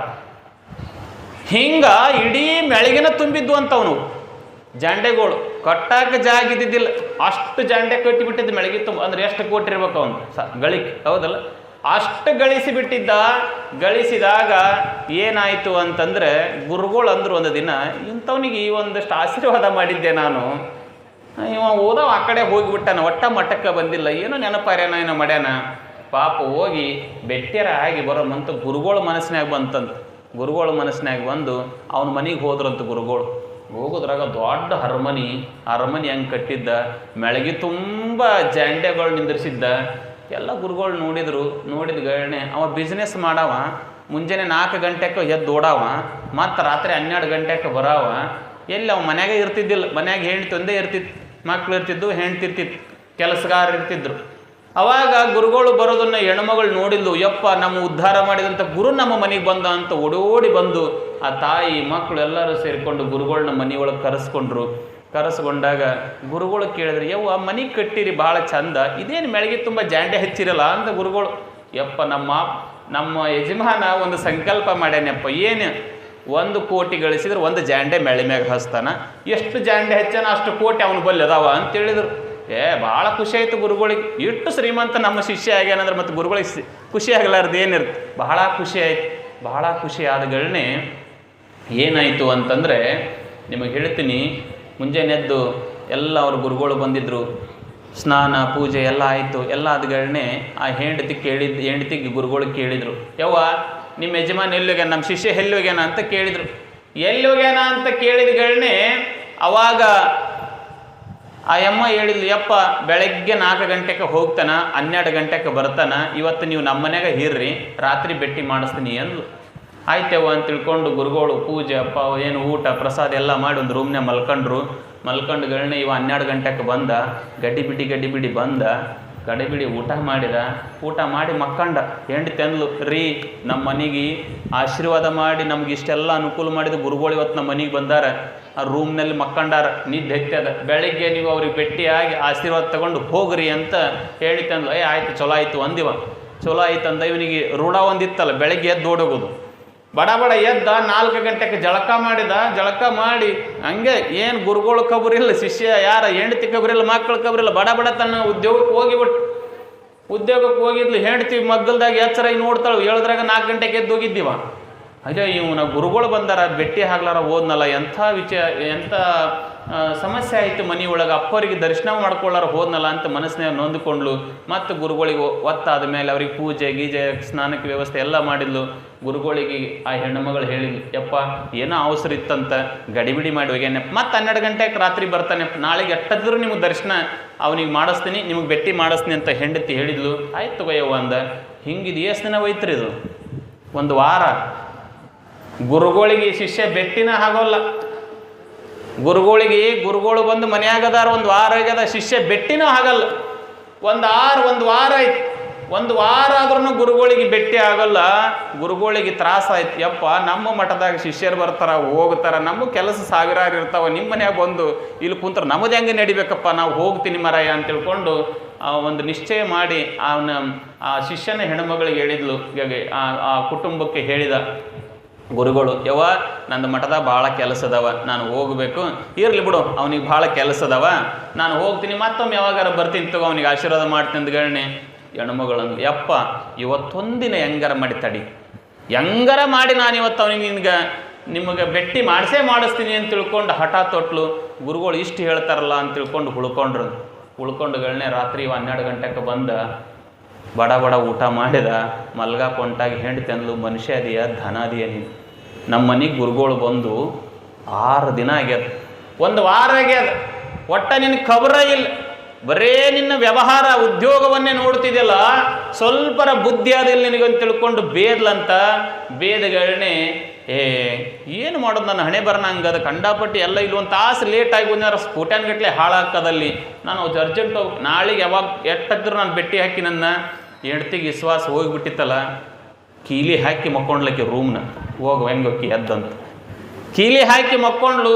ಮುಂಜಾನೆ ಗಡ ಎದ್ದು ಬಾಗಲ ಬಡದ, ಇವತ್ತು ಹೋಗಂಗಿಲ್ಲ, ಭೇಟಿಯಾಗೆ ಹೋಗ್ಬೇಕಂದ್ಲು. ಹೌದಲ್ಲ ಎಬಸ್ ನಡಿ ಮುತ್ಯಾರನ ಅಂದ್ಲು. ಹಂಗೆ ಹೇಳಂಗೆ ಅವ್ರು ಎದ್ದಾಗ ನೀ ದರ್ಶನ ಮಾಡ್ಕೋಬೇಕು ಅಂದರು. ಎದ್ದಾಗ ದರ್ಶನ ಮಾಡ್ಕೋಬೇಕಂದ್ಗಳನ್ನೇ ಗಡಿಬಿಡಿಯಾಗಿದ್ದೀವಿ, ಯಾವಾಗ ದೌಡ್ ಹೋಗ್ಬೇಕು. ಈ ಗುರುಗಳು ಏನಪ್ಪ ಕೆಲಸ ಇಲ್ಲ ಬೊಗುಸಿಲ್ಲ ಮಾಡ್ದಾಗಿರ್ತಾರೆ, ನಮ್ಮದು ಕಂಡಾಪಟ್ಟಿ ಹಂಸರದವ, ಯಾವಾಗ ಹೇಳ್ತಾರೋ ಏನೋ ಇವರು. ಅದೇ ಚಿಂತೆ ಒಳಗೆ ಕುಂತಿದ್ದ. 7 ಗಂಟೆಗೆ ಗುರುಗಳು 5:05 ಗುರುಗಳು ಎದ್ದು ಸ್ನಾನ ಪೂಜೆ ಮಾಡಿ 7 ಗಂಟೆಗೆ ಅವ್ರ ರೂಮಿಂದ ಹೊರಗೆ ಬಂದರು. ಇವಾಗ ಗಡಿಬಿಡಿ ಇದ್ದು ನಮಸ್ಕಾರ ಉದ್ದಕ್ಕೆ ಮಾಡಿ, ಭಾಳ ಖುಷಿ ಆಯ್ತು ಬಂದಿದ್ದು ಭಾಳ ಚಲೋ ಆಯಿತು, ನನ್ನ ಸ್ವಲ್ಪ ಭಾಳ ಕೆಲಸ ಇದ್ದೂರಪ್ಪ, ನೀವು ಭೇಟಿ ಆಗೋಕ್ಕಾಗಲ್ಲ, ಕ್ಷಮಿಸ್ಬೇಕ್ರಪ್ಪ, ನಾನು ಸ್ವಲ್ಪ ಅರ್ಜೆಂಟ್ ಅದೆಪ್ಪ ಹೋಗ್ತೀನಿ, ನೀವು ಪ್ರಸಾದ ಮಾಡ್ಕೊಂಡು ಹೋಗ್ರಿಯಪ್ಪ ಅಂದ ಇವ. ಗುರುಗಳು ಗಾಬರಿ ಅದ್ರ ಉದ್ಧಾರ ಅದು ಹೋಗಿ ಶಿಷ್ಯ ಅಂತ. ಅವಾಗ ಶಿಷ್ಯನಿಗೆ ಗುರುಗಳು ಹೇಳ್ತಾರೆ, ಇಲ್ಲಪ್ಪ 1 ವಾರ ಆಯ್ತು ನಾನು ನಿಂತು, ಭಾಳ ಗಡಿಬಿಡಿ ಮಾಡಬೇಡ, ಒಂದು ಸ್ವಲ್ಪ ನಿಲ್ಲು, ಒಂದು ಸ್ವಲ್ಪ ತಡ ಮಾಡು, ಹೋಗಕ್ಕಂತ ಏನಿಲ್ಲ, ಒಂದು ಸ್ವಲ್ಪ ತಡ ಮಾಡು, ನಾನು ಒಂದಿಷ್ಟು ಅಲ್ಪೋಪಹಾರ ಮಾಡ್ತೀನಿ, ಊಟ ಮಾಡಿದಗಳನ್ನೇ ನನ್ನ ಕಳಿಸಿ ಹೋಗಕ್ಕೈತಿ ಅಂದ್ಗಳನ್ನೇ. ಆಯ್ತು ತಗೊಳ್ರಿ ಅಪ್ಪ ಮತ್ತು ಗುರುಗಳು ಮತ್ತೆ ನೀರಕ್ಕೆ ಬರಲ್ಲಲ್ಲ, ಆಯ್ತು ತಗೊಳ್ರಿ ಅಂತ ಕುಂತ. ಗುರುಗಳು ಊಟಕ್ಕೆ ಕುಂತರು, ಊಟ ಮುಗೀತು. ದೌಡ್ ಯಾವಾಗ ಕಳಿಸನಿ ಯಾವಾಗ ಹೋಗ್ಯ ನೀವು ಇದೇ ತಲೆಯಾಗ ಮತ್ತೆ ಏನಿದ್ದಿಲ್ಲ ಇವನಿಗೆ. ಊಟ ಮಾಡಿ ಗುರುಗಳು ಊಟ ಮಾಡಿ ಆಯ್ತಪ್ಪ ನಾ ಹೋಗಿ ಬರ್ತೀನಿ ಅಂದ್ಗಳನ್ನೇ ನಡ್ರಿ ಅಪ್ಪರ ಅಂತ ತಿಳ್ಕೊಂಡು ಮನೆ ಬಿಟ್ಟು ಹೊರಗೆ ಕಳ್ಸಾಕ ಬಂದು. ಗುರುಗಳು ಅತಾತ ನಡ್ಕೊತ ಹೋದ್ಗಳನ್ನೇ ತಮ್ಮ ಜೋಳಿಗೆ ಒಂದು ಚೂಜಿ ತಗೊಂಡ್ರಂತ. ಏನು ತಗೊಂಡ್ರು? ಚೂಜಿ. ಒಂದು ಚೂಜಿ ತಗೊಂಡು ಗುರುಗಳು ಅವನಿಗಂದ್ರು, ನೋಡಪ್ಪ ನಂದೊಂದು ಭಾಳ ವಸ್ತು ಅದು, ದೊಡ್ಡ ವಸ್ತು ಅದು, ಈ ಚೂಜಿ ಹಿಮಾಲಯದೊಳಗೆ ತಪಸ್ಸು ಮಾಡಿ ತಂದೀನಿ ನಾನು, ಈ ಚೂಜಿ ಒಳಗೆ ದೊಡ್ಡ ಶಕ್ತಿ ಅದ, ನೀವೊಂದು ಕೆಲಸ ಮಾಡ್ಬೇಕು ನೋಡಪ್ಪ. ಏನು ಮಾಡ್ಬೇಕಪ್ಪ ಅಂತ ಕೇಳಿದೆ. ಏನಿಲ್ಲ, ಈ ಚೂಜಿಯನ್ನು ಭಾಳ ಜೋಪಾನ ಮಾಡಿ ಇಟ್ಕೋಬೇಕು, ನಾನು ವಯಸ್ಸಾಗ್ಯದ, ಎಲ್ಲಿ ಬೇಕಲ್ಲಿ ಕುಂದಿರ್ತೀನಿ ಹೇಳ್ತೀನಿ, ಮಿಸ್ ಆಗಿ ಬಿತ್ತು ಅಂದ್ರೆ ಕಳ್ಕೊಂಡು ಹೋಯ್ತಂದ್ರೆ ನಾನು ತಪಸ್ಸೆ ಮಾಡಿದ್ದು ವ್ಯರ್ಥ ಆಗ್ತದೆ. ಹಾಗಾಗಿ ಈ ಚೂಜಿಯನ್ನು ನೀನು ಏನು ಮಾಡ್ಬೇಕಂದ್ರೆ ಜ್ವಾಪಾನ ಮಾಡಿ ಇಡುವಪ್ಪ ಅಂತ ತಿಳ್ಕೊಂಡು ಅವ್ನ ಕೈಯಾಗ ಕೊಟ್ರಂತ. ಕೊಟ್ಟಗಳನ್ನ ಅವ ಅನ್ನಂತ ಗುರುಗಳು ಏನು ವಿಚಿತ್ರ ಅದಾರ ಇವರು, ಕೊಟ್ರು ಬಂಗಾರ ಬೆಳ್ಳಿಯಾರು ಕೊಟ್ರು ಇಡ್ಬೋದು, ಚೂಜಿಗೆ ಕೊಟ್ಟಾರ ಒಲ್ ಬಿಡ ಕಡೆ ಏನೋ ವಯಸ್ಸಾಗ್ಯದ ಅಪ್ಪರಿಗೆ ಅವರು ಮುರುತರ ಆಗ್ಯದ ಏನು ಮಾಡ್ಯದ ಅಂತ ತಿಳ್ಕೊಂಡು ಆಯ್ತು ತಗೋರಿ ಅಪ್ಪರ ಅಂದ. ಆ ಟಂದ್ಗಳನ್ನ ಅವನಿಗೆ ಸ್ವಲ್ಪ ತಲೆಯಾಗ ಒಳಿತು, ಅಪ್ಪರ ನಿಮ್ಗೆ ವಯಸ್ಸಾಗ್ಯದ ಮತ್ತು ಈ ಚೂಜಿ ನಮ್ಮ ಕೈಯಾಗ ಕೊಟ್ರಿ, ಇದು ಭಾಳ ಅನುಷ್ಠಾನ ಮಾಡಿದ್ದು, ಏನೋ ತಪಸ್ಸೆ ಮಾಡಿದ್ದು, ಹಂಗೆ ಹಿಂಗೆ ಅಂತ ಏನೋ ಹೇಳ್ತೀರಿ, ನೀವು ಲಿಂಗೈಕ್ಯರಾದ್ರೆ ಮತ್ತು ಇದನ್ನ ಹೆಂಗೆ ಮಾಡ್ಬೇಕ್ರಿ ಅಂದಿವ. ಯಾಕೆ ವಿಚಾರ ಮಾಡ್ತೀವೋ ಅಲ್ಲಿ ಮ್ಯಾಗ ಬರ್ತಿಲ್ಲ ತೊಗೊಂಡ ಬಾ ಅಲ್ಲೇ ಇಸ್ಕೊತೀನಿ ಅಂದ್ರು ಅವರು. ಏನಂದ್ರು? ಮ್ಯಾಗ ಬರ್ತಿಲ್ಲ ಅಲ್ಲಿ ಕೊಡಕ್ಕಂತ ತಗೊಂಡ್ರು. ಆಯ್ತು ತಗೊಂದಿವ. ತಗೊಂಡ್ಗಳನ್ನೇ ಗುರುಗಳು ಆತಾತ ಹಂಗೆ ಆಯ್ತಪ್ಪ ನಾವು ಹೋಗಿ ಬರ್ತೀನಿ ನಡಿ ನಿಮ್ಮ ಮನ್ಯಾಕ ಅಂತಂದ್ರು. ಹೊಂಟ್ರು ಗುರುಗಳು. ಇವ ಹೊಳ್ಳಿ ಬಂದ ಹೆಂಡತಿ ನೋಡಿದ್ಲಿದ್ದನ್ನು ಬಾಗಲ್ದಾಗ ನಿಂತ್ಕೊಂಡ್ರು. ಹೆಂಡತಿ ಕೇಳಿದ್ಲು, ಗುರುಗಳು ಏನೋ ಕೊಟ್ಟಂಗಾಯ್ತು, ಏನೇನೋ ಮಾತಾಡಿದಂಗೆ ಆಯ್ತಲ್ಲ ಏನು ಅಂತ ಹೆಂಡತಿ ಕೇಳಿದ್ಲು. ಅವಾಗ ಹೆಂಡತಿ ಹೇಳಿದ್ಲು, ಗಂಡ ಹೇಳ್ದ, ಏನು ನಮ್ಮ ಗುರುಗಳಿಗೆ ತೇಲಿನ ಸುದ್ದಿಲ್ಲ, ಹೋಗುವಾಗ ಕಲಸಕ್ರಿಯರ ಕೊಡಬೇಕು, ರುದ್ರಾಕ್ಷಿಯರ ಕೊಡಬೇಕು, ಭಂಡಾರಾರ ಕೊಡಬೇಕು, ಏನು ಇಲ್ಲ ಒಂದು ಸೂಜಿ ಕೊಟ್ಟರು, ಇದೇನೋ ಹಿಮಾಲಯದಾಗ ತಪಸ್ಸೆ ಮಾಡಿ ತಂದಾರಂತ, ಇದನ್ನೇನು ದೊಡ್ಡ ಲಾಕರ್ನಾಗ ಅಲ್ಲಿ ರಗೂಡ್ ಲಾಕರದಲ್ಲ ಅದ್ರ ಹೋಗುದು ಬಿಡ ಕಡೆ ಅಂದವ. ಹುಚ್ಚಿ ಅವ್ರಿಗೆ ವಯಸ್ಸಾಗ್ಯದ, ಏನಾರ ಎಲ್ಲಾರ ಲಿಂಗೈಕ್ಯರಾದ್ರೆ ಹೆಂಗೆ ಮಾಡೋದು ಚೂಜಿ, ಹಿಮಾಲಯ ಅದೇನೋ ಅನುಷ್ಠಾನ ಅಂತಿದೆಯಲ್ಲ ಹೈರಾಣಿ ಇರ್ತಾವೆ, ಸನ್ಯಾಸಿದ್ದು ಭಾಳ ಡೇಂಜರ್ ಇರ್ತಾವೆ ಅಂದ್ಲಕ್ಕಿ. ಅದನ್ನ ಕೇಳಿ ಬಂದಿನಿ ಹೇಳಂದವ. ಏನಂತ ಕೇಳಿ ಮ್ಯಾಗ ಬರ್ತಿಲ್ಲ ತರಕತ್ತಿ ಅಂತ ಹೇಳ್ಯಾರ, ಅವಾಗ ತೊಗೊಂಡೋದ್ರ ತಾಳಂದವ. ಅಂದ್ಗೆಣ್ಣೆ ಹೆಂಡತಿ ಅಂದ್ಲು, ಹುಚ್ಚ ಶಾಣೆ ಅದೆಯೋ ದಡ್ಡದಿಯೋ, ಸತ್ತಾಗಿರೋದು ಚೂಜಿ ಯಾಕೆ ಬರ್ತಾನು, ಹೋಗಿ ಪಟ್ವ ಒಳ್ಳೆ ಅಂದರು.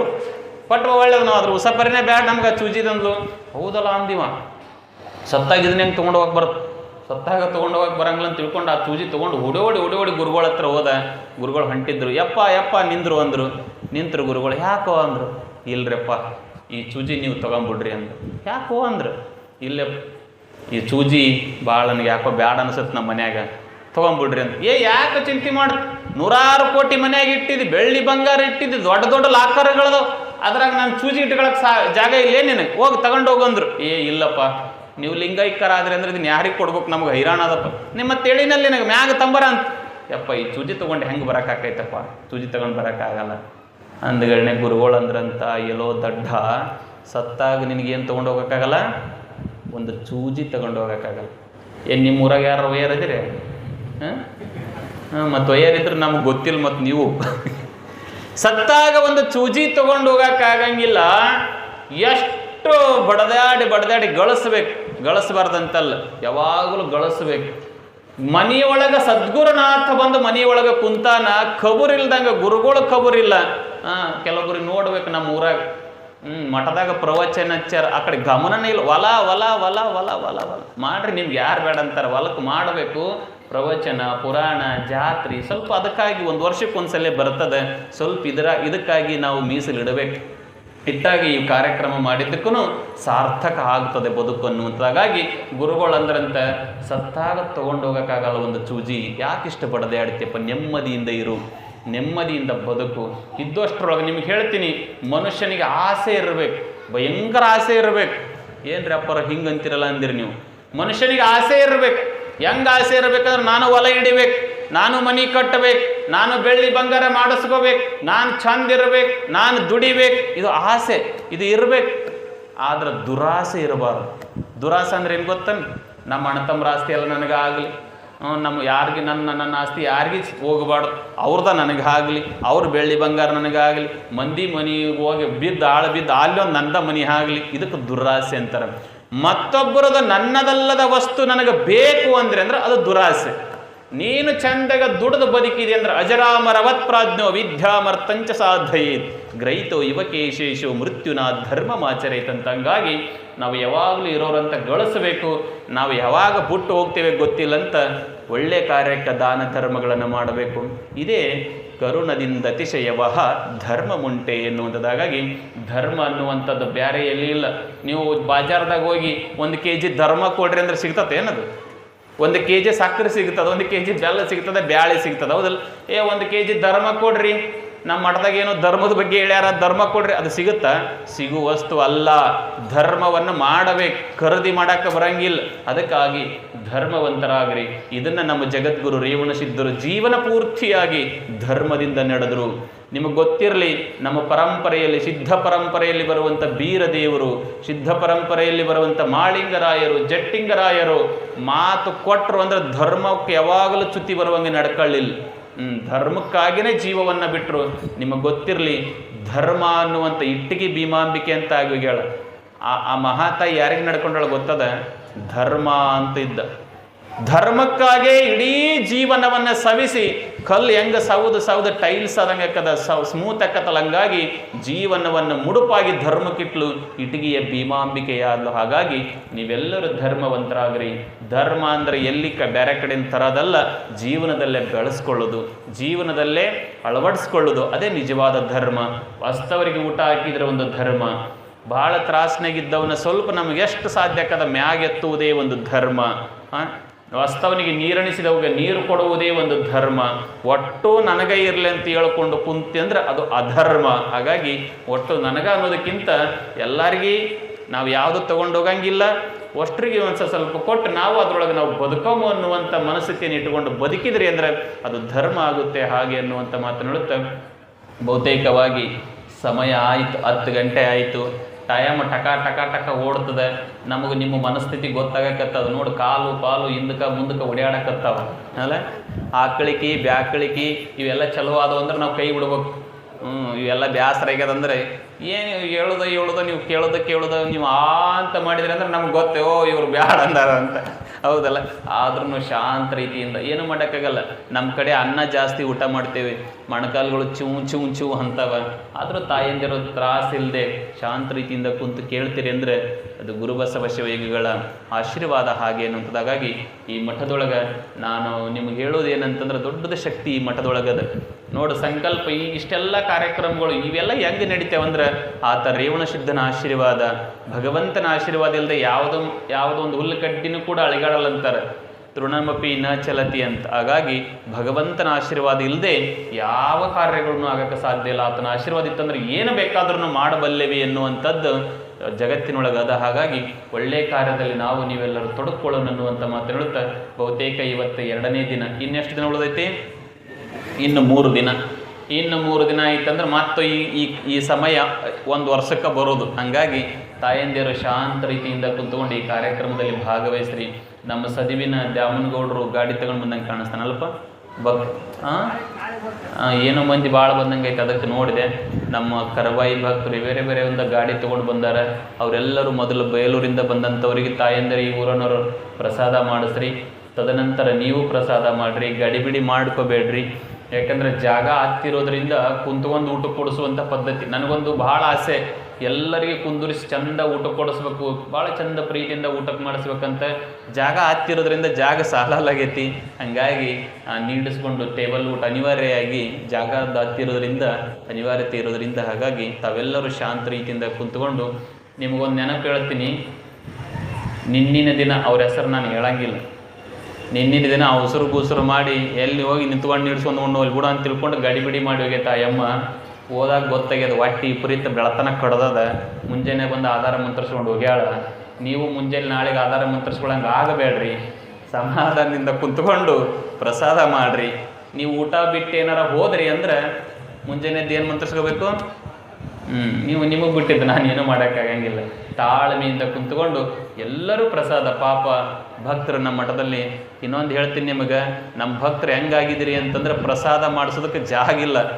ಅಷ್ಟೊಂದು ಭಕ್ತರು ಪ್ರಸಾದ ನಾ ಮಾಡಿಸ್ತೀನಿ ನೀ ಮಾಡಿಸ್ತೀನಿ ಅಂತ ಬರಕತ್ತಾರ. ಅನ್ನದಾನಂ ಪರಂ ದಾನಂ ವಿದ್ಯಾದಾನಂ ಮತಃ ಪರಂ ಅನ್ನೇನ ಕ್ಷಣಿಕಾ ತೃಪ್ತಿ ಯಾವ ಜೀವಂಚ ವಿದ್ಯೆಯಾತ್ ಅಂತ. ಹಾಗಾಗಿ ಅನ್ನದಾನದಕ್ಕಿಂತ ಶ್ರೇಷ್ಠವಾದ ದಾನ ಭೂಮಿ ಮೇಲೆ ಯಾವುದೂ ಇಲ್ಲ. ಅದಕ್ಕಿಂತ ಶ್ರೇಷ್ಠವಾದ ದಾನ ವಿದ್ಯಾದಾನ ಅಂತ ಹೇಳ್ತಾರೆ. ಹಾಗಾಗಿ ನಮ್ಮ ಮಠದೊಳಗೆ 5 ದಿನ ಅನ್ನದಾನ ನಡೀತದೆ. ಅನ್ನದಾನದ ಜೊತೆ ಜ್ಞಾನ ದಾಸೋಹನೂ ಕೂಡ ನಡೀತದೆ. ಅಂಥದ್ದನ್ನೆಲ್ಲ ತಾವೆಲ್ಲರೂ ಸದುಪಯೋಗ ಪಡ್ಕೋಬೇಕು. ಗುರುಬಸವ ಶಿವಯೋಗಿಗಳ ರೇವಣ ಸಿದ್ಧರ ಆಶೀರ್ವಾದವನ್ನು ಪಡ್ಕೋಬೇಕನ್ನುವಂಥ ಮಾತು ಹೇಳುತ್ತೆ. ನಾನು ಇವತ್ತು ಒಂದೇ ಒಂದು ಫೋನ್ ಮಾಡಿದೆ ಬಂಡೆಪ್ಪನಹಳ್ಳಿ ಪೂಜಾರಪ್ಪವ್ರಿಗೆ ಮಧ್ಯಾಹ್ನದಾಗ. ನಮ್ಮ ಮಠದಾಗ ಒಂದು 5 ದಿನ ಕಾರ್ಯಕ್ರಮ ಅದಪ್ಪ, ಮತ್ತು ಬಂದು ಹೋಗ್ಬೇಕಂದ ಹೇಳಿ ಎಂದಿಂದಪ್ಪ ಅಂತ ಕೇಳಿತ ಅಜ್ಜ. ವಯಸ್ಸಾಗೈತಿ, ಬೆನ್ನಲ್ಲಿ ಏನೋ ಒಂದು ನೋವು ಐತೆಪ್ಪ, ಬೆನ್ನಿಂದೊಂದು ನೋವು ಐತೆಪ್ಪ ಅಂತೇಳಿದ. ಏನು ಮಾಡ್ತೀವಿ ಗೊತ್ತಿಲ್ಲಪ್ಪ, ಒಂದು ಸ್ವಲ್ಪ ಬಂದು ಹೋಗ್ಬೇಕು ನೀ ಅಂತಂದೆ. ನನ್ನ ಮೇಲೆ ಭಾಳ ಪ್ರೀತಿ, ಎಷ್ಟೇ ಗಾದ್ದಲಿರಲಿ ಓಡಿ ಬಂದು ನಮಸ್ಕಾರ ಮಾಡ್ತಾನೆ. ಅವನ ಕೈಲಿ ನಮಸ್ಕಾರ ಮಾಡಿಸ್ಕೊಳಕ್ಕೆ ನನಗೆ ಮುಜುಗುರ ಆಕೈತೆ. ಯಾಕೆ ವಯಸ್ಸಾಗೈತಿ, ಬಗ್ಗಬೇಕು ಹೇಳ್ಬೇಕಂದ್ರೆ ವಯಸ್ಸಾಗ್ಯದ ಅಂತ ನನಗೆ ಅನಿಸುತ್ತೆ. ಇಲ್ಲಪ್ಪ ನೀ ನನ್ನ ಗುರು ಅದಿದೆ ಅಂತ ತಿಳ್ಕೊಂಡು ವಯಸ್ಸಾದರೂ ಕೂಡ ಆ ಭಾವನೆ ಇದೆಯಲ್ಲ, ಅದು ದೊಡ್ಡ ಭಾವನೆ ಎನ್ನುವಂಥದ್ದಾಗಾಗಿ ಸಾಮಾನ್ಯ ವ್ಯಕ್ತಿ ಅಲ್ಲ ಆತ.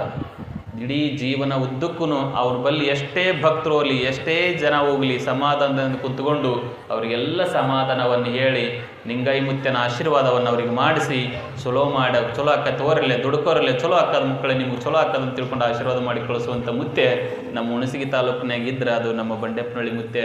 ಒಂದು ಫೋನ್ ಹಚ್ಚಿದೆ, ಬರಬೇಕಪ್ಪ ನೀ ಎಂದು ಹೇಳಿ ಆಯ್ತಪ್ಪ ಅಂತ ಕರೆಗೆ ಹೋಗ್ಕೊಟ್ಟು ಬಂದರು. ಇವತ್ತು ನಮ್ಮ ಗೊಟ್ಟಗುಣಿಕೆಯವರು ನಮಗೆ ನಿರೀಕ್ಷೆನೇ ಇದ್ದಿದ್ದಿಲ್ಲ. ಸಡಗನ ನೋಡಿದ ನಮ್ಗೆ ಶಾಕ್ ಆಯ್ತು. ಹೊರಗಿಂದ ಹೊರಗೆ ಬಂದು ರೂಮಿಂದ ಹೊರಗೆ ಬಂದೆ, ಬರೋದ್ರಾಗ ಕುಂತಿದ್ರು ಪಾಪಲ್ಲಿ. ನನಗೆ ಹಾಲು ಕೊಡೋದಷ್ಟು ಸಂತೋಷ ಆಯ್ತು. ನಿಮಗೆ ಗೊತ್ತಿರಲಿ, ನಮ್ಮ ಗುರುಬಸವ ಶಿವಯೋಗಿಗಳು ಅವ್ರ ಮಠದೊಳಗೆ ಭಾಳ ಒಡನಾಡಿಗಳು. ಒಂದು ಸಲ ನಿಮ್ಗೊಂದೊಂದು ಹೇಳಿ ಮುಗಿಸ್ತೀನಿ. ಚೆನ್ನಪ್ಪ ಶರಣರು ಅಂತಲ್ಲಪ್ಪ, ಅವರು ಚಂದಪ್ಪ ಶರಣರು ಅಂದ್ರೆ ಉಂಡು ಊಟ ಕಂಡು ಕನಸು ಹೇಳುವಂಥ ತಾತ ಸಾಮಾನ್ಯ ಅಲ್ಲ, ಅವ್ರ ಮಗನೇ ಅವರು. ಒಂದು ಸಲ ಗುರುಬಸವ ಶಿವಯೋಗಿಗಳು ಇಲ್ಲಿಂದ ನಡ್ಕೊಂತ, ಅವಾಗ ಅವ್ರು ನಡ್ಕೊಂತ ಭಾಳ ತಿರುಗಾಡ್ತಿದ್ರು. ಈಗೆಲ್ಲ ಗಾಡಿ ಪಾಡಿ ಆಗ್ಯಾವ. ನಡ್ಕೊಂತ ಹೊಂಟಾಗ ಚಂದಪ್ಪ ಶರಣರು ಅಂದ್ರಂತ ಅಲ್ಲಿ ಎಲ್ಲಿ ಈಗೆಲ್ಲ ಮೊಬೈಲ್ ಆಗಿ, ಅವಾಗ ಮೊಬೈಲ್ ಎಲ್ಲಪ್ಪ ಬೆಲ್ ಲೇ ದೊಡ್ಡ ಹುಲಿ ಬರಕತ್ತದು, ಎಲ್ಲ ವ್ಯವಸ್ಥೆ ಮಾಡಿರಿ ಅಂದಂತ. ಎಲ್ಲಿ ಗೊಟ್ಟಗುಣಿಕ್ಯಾಗ ಯಾರು ಬರ್ತಾರೋಪ್ಪನಂತ. ಇನ್ನೊಂದು ಸ್ವಲ್ಪ ಬರ್ತಾನೆ, ಎಲ್ಲ ವ್ಯವಸ್ಥೆ ಮಾಡಿರಿ, ಸ್ವಲ್ಪ ಊಟ ಗೀಟ ತಂದಿಡ್ರಪ್ಪ ಮಠದಾಗ ಬಂದ ವೇಳೆ ಊಟ ಮಾಡ್ತಾನ ಅಂದ್ರಂತ. ಅಂದ್ಗಳನೆ ಒಂದು ಅರ್ಧ ಗಂಟೆ ಆದ್ಗಳನೆ ಅವ್ರು ಭಕ್ತರಂದ್ರಂತ. ಯಾರು ಬರ್ತಿರ್ಬೋದು, ದೊಡ್ಡ ಹುಲಿ ಬರ್ತದೆ ಅಂತಾರೆ ಅಪ್ಪರ ಶರಣರು. ಯಾರು ಬರ್ತಾರೆ ಅಂದ್ಗಳನೆ ಅರ್ಧ ತಾಸು ಆದ್ಗಳನೆ ಗುರುಬಸವ ಶಿವಗಳು ಆ ಮಠಕ್ಕೆ ಹೋಗ್ತಾರೆ. ಹೇಳಿದ್ನಿಲ್ಲ ಮಗನ್, ಬಂತ ನೋಡಿ ಹುಲಿ, ಸಾಣದಲ್ಲಿದ್ದು ಹುಲಿ, ದೊಡ್ಡ ಹುಲಿ ಅದಂತ ಗಾಬರಿ ಆದ್ರಂತ ಭಕ್ತರು. ಹಂಗೆ ಉಂಡುಟ್ಟು ಕಂಡ ಕನಸು ಹೇಳುವಂಥವ್ರು ಚಂದಪ್ಪ ಶರಣರು. ಅವರಿಗೆ ಭಾಳ ವಿನಾಭಾವ ಸಂಬಂಧ. ಒಂಥರ ಅವಧೂತ್ರವ್ರು. ನವಲ್ಗುಂದ ನಾಗಲಿಂಗಜ್ಜ, ಶಿಶುನಾಳ ಶರೀಫರು, ಸಿದ್ಧಾರೂಢರು, ಗೋವಿಂದ ಭಟ್ರು. ಆ ಸಮಕಾಲ ಹೆಂಗಿತ್ತಲ್ಲ ಹಂಗೊಂದು ಇದೊಂದು ಸಮಕಾಲ ಈ ಭಾಗದೊಳಗೆ. ಇವ್ರು ಏನಂತಾರೆ ಅದು ಹಾಕಿತ್ತು. ಗೊಟ್ಟಗುಣಿಕಿ, ಹೋಳಿಗೆ, ಕೊಂಡುಗುಳಿಗೆ, ಜೋಳಿಗೆ ಅನ್ನುವಂಥದ್ದು. ಅವರು ಕೂಡ ಹುಟ್ಟಿದೂರಾಗ ಶರೀರ ಆಗಲಿಲ್ಲ ಅವ್ರದ್ದು ಕೊಂಡುಗುಳಿಗೆ ಒಳಗೆ ಸಮಾಧಿ ಆಯಿತು. ಗೊಟ್ಟಗುಣಿಕಿಗೆ ಜೋಳಿಗೆ ಬಿಟ್ಟರು. ಹಂಗೇನೋ ಒಂದು ಇದೆ. ನಿಮ್ಮದು ಅಗತೀರ್ಥದೊಳಗೆ ಉಳ್ಕೊಂಡ್ರಿ, ಇಲ್ಲಿಗೆ ಜೋಳಿಗೆ, ಸರೋವರಿಗೆ ಹೋಳಿಗೆ ಅನ್ನಂಗೆ ಅಲ್ಲಿ ಹುಟ್ಟಿ ಬಂದು ನಿಮ್ಮೂರಾಗ ನೆನೆಸಿ. ನಿಮ್ಮದು ಎಂಥ ಭಾಗ್ಯ. ನಮ್ಮ ಸರೋವರ ಗುರುಗಳು ಎಲ್ಲಿ ಏನಪ್ಪ ಅಂತಂದ್ರೆ ಸಮಾಧಿ ಆಗಲ್ಲ, ಭಾಳ ಕಡಿಮೆ. ನಿಮ್ಮೂರೊಳಗೆ ಇಲ್ಲೇ ಉಳ್ಕೊಂಡು ಬಿಟ್ರೆ. ನಾನು ಅದಕ್ಕೆ ಒಂದು ಅವ್ರದ್ದು ಮಂಗಲ ಬರೆಯುವಾಗ ಅಗತೀರ್ಥವಾಸ ಇದು ನನ್ನದೆಂದೆ, ಅಗಲಿರಳು ಭಜಿಸುವೆ ಗುರುಬಸವ ತಂದೆ ಅಂತ ಒಂದು ಇದನ್ನು ಬರೆದಿದ್ದೀನಿ. ಅವರು ಬಂದು ನಿಮ್ಮೂರಿಗೆ ಪ್ರೀತಿಯಿಂದ ನೆನೆಸಿ ಇಲ್ಲೇ ಕೂಡ ಅವರು ದೇಹವನ್ನು ಲಿಂಗೈಕ್ಯರಾದರು. ನಿಮಗೆ ಗೊತ್ತಿರಲಿ, ಅವರು ಲಿಂಗೈಕ್ಯ ಆಗೇ ಇಲ್ಲ. ನಿಮ್ಗೆ ಗೊತ್ತಿರಲಿ, ಗುರುಬಸವ ಶಿವಗಳು ಪವಾಡಗಳು ಭಾಳ ವಿಚಿತ್ರದವು. ನಾನು ಒಂದು ದಿನ ರಾತ್ರಿ ಭಾಳ ದೂರಿಂದ ಕಾರ್ಯಕ್ರಮ ಮಾಡಿಕೊಂಡು, ನಿಮ್ಗೆ ಎಡಿನೇನೋ ನೆನಪಿಲ್ಲ ಇದು ನನಗೆ, ಭಾಳ ದೂರದಿಂದ ಬಂದಿದ್ದೆ. ಪಾಪ ನಮ್ಮ ಸೋಮುಗೆ ಮತ್ತೆ ಎಲ್ಲಿ ಫೋನ್ ಹಚ್ಚಮ್ಮ ಅವ್ರಿಗೆ, ಎಲ್ಲಿ ಊಟಕ್ಕೆ ರಾತ್ರಿಗೆ ಅದಾವ ದಿನನಿತ್ಯ ನಮ್ಗೆ ಅವ್ರ ಮನೆಯಿಂದ ಪ್ರಸಾದ ಬರ್ತದೆ, ಎಲ್ಲಿ ಊಟಕ್ಕೆ ಅವ್ರಿಗೆ ಹೇಳೋಣ ಅಂತ ತಿಳ್ಕೊಂಡು ನಾನು ಬಿಟ್ಟರೆ ಕನಸ್ನಾಗ ಹೋಗಿ ಹೇಳಿದಂತ ನನ್ನ ಮಗ ಬಂದು ಉಪವಾಸ ಬಿದ್ದಾನೆ, ಉಂಡು ಮಕ್ಕೊಂಡು ಯಾವ ಮಗನಂದಂತೀವಿ ಸಾಣದ. ಮತ್ತು ನನ್ನ ಮಗ ಬಂದು ಮಠದಾಗ ಉಪವಾಸ ಮಕ್ಕೊಂಡನ, ನೀನು ಇಲ್ಲಿ ಬಂದು ಆರಾಮ್ ಊಟ ಮಾಡಿ ಮಕ್ಕಂಡಿಯಾ ಅನ್ನಂತ. ಪಾಪ ಹೊಡಿ ಬಂದು ಮುಂಜಾನೆ ತಪ್ಪಾಯ್ತಪ್ಪ ಅಂತ. ಇವತ್ತು 4 ಗಂಟೆಗೆ ನನಗೆ ಅವನದು ಫೋನ್ ಬರ್ತೈತಿ, ಎಲ್ಲಿದ್ದೀರಪ್ಪ, ಎಷ್ಟು ಗಂಟೆಗೆ ಬರ್ತೀರಪ್ಪ, ಊಟ ತಂದಿಡ್ತೀನಿ ಅಂತ. ಅಂದರೆ ಪ್ರೀತಿ ಅದರ ಅವ್ರನ್ನ ಎಬಸುವಂಥ ವ್ಯವಸ್ಥೆ ಗುರುಬಸವ ಮಾಡಾಕತ್ತಾನ ಅಂತ ಉದಾಹರಣೆ. ಹಂಗಾಗಿ ಅಂಥ ಶಕ್ತಿ ಗುರುಬಸವ ಶಿವಯೋಗಿಗಳ ತಲೆ ಐತಿ. ಹಾಗೆ ಅನ್ನುವಂಥ ಮಾತನಾಡುತ್ತಾ ಸರ್ವರನ್ನು ಕಾಯ್ದಕ್ಕೆ ಭಾಳ ಸಜ್ಜಾಗಿ ನಿಮ್ಮ ಊರೊಳಗೆ ನೆಲೆ ಕುಂತಾನ. ಭಕ್ತಿಯಿಂದ ಆತನನ್ನು ಬೇಡ್ಕೊಳ್ರಿ, ಭಕ್ತಿಯಿಂದ ಆತನನ್ನು ಸ್ಮರಿಸ್ರಿ, ಭಕ್ತಿಯಿಂದ ಆತನನ್ನು ಏನಪ್ಪ ಅಂದ್ರೆ ಧ್ಯಾನ ಮಾಡಿರಿ. ಎಲ್ಲರ ಮನೆಗೆ ಬರೀ ಅವ್ನಿಗೆ ಒಬ್ಬನಿಗೆ ಗುರುಬಸಪ್ಪನಂತೆ ಕನಸಿನಾಗ ಬಂದನಂತಲ್ಲ, ನೀವು ಏನಾದ್ರು ಹುಚ್ಚುಚ್ಚನ ಮಾಡಿದ್ರೆ ನಿಮ್ಮ ಮನಸ್ಸಿನಾಗೂ ಬರ್ತಾನವ. ಭಾಳ ಮಂದಿ ಹೇಳ್ತಾರೆ ನನಗೆ, ನಮ್ಮ ಅಪ್ಪ ಬಂದು ಹಿಂಗನ್ಯಪ್ಪ, ನನಗೆ ಹಂಗನ್ಯಪ್ಪ, ಭಾಳ ಮಂದಿ ಹೇಳ್ತಾರೆ. ಹಾಗಾಗಿ ಎಲ್ಲರಿಗೂ ಏನೇ ತ್ರಾಸಿದ್ರು ಬಂದು ನಿವಾರಣೆ ಮಾಡುವಂಥ ಶಕ್ತಿ ಆತನ ಗದ್ದಿಗೆ ಒಳಗೆ ಹಾಗೆ ಅನ್ನುವಂಥದ್ದಾಗಾಗಿ ಇನ್ನು ಮಹಾಮಂಗಳಾರತಿ ಆಗ್ತದೆ. ಮಹಾಮಂಗಳಾರತಿ ಆದಮೇಲೆ ಶಾಂತ ರೀತಿಯಿಂದ ಪ್ರಸಾದ ಮಾಡಬೇಕು. ತಾವೆಲ್ಲರೂ ಕುಂತಲ್ಲೇ ಕುಂದ್ರಿ ಮಂಗಳಾರತಿ ಆಗ್ತೈತೆ.